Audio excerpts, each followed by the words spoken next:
Thank you, Chair. And can I congratulate the member for Lithgow and East Falkirk for securing this debate, and say what an honour it is to follow my honourable friend from Slough, who speaks very passionately about the subject. The truth is, Mr. Chair, we shouldn't need someone like Rihanna to speak up on issues like the farmers' protests in India for the world to take notice. But this in itself, in some ways, explains how the world now works.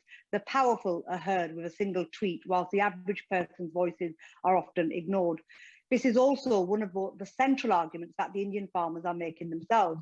The very argument made by these innocent farmers is that when these new laws take place, taking away regulated markets that allow for minimum prices for their crops and are instead replaced by deregulated markets that work in favour of the big, powerful corporations, who then will listen to the average farmer?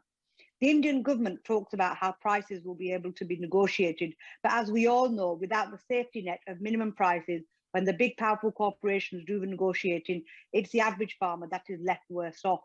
That is what this debate is really about, ensuring that those voices of ordinary farmers can be heard. And let me be clear, when we raise such issues, because they are very serious concerns from our constituents, who often may have families in India struggling in such circumstances, it is not about being anti-Indian. India is the 5th largest economy in the world, ranked 2nd in the world in agriculture production and 9th in the world for agricultural exports. India has a rich history, culture, and is a rising economic power. But with such rises and economic opportunity comes responsibility. It is important that we support the average farmer, especially when they are faced with large, powerful corporations. This is not a debate of two equals. These farmers are already struggling. More than 52% of India's farmers are living in debt, which is causing a shocking increase in the suicide rate. In 2019 alone, nearly 10,300 farmers killed themselves.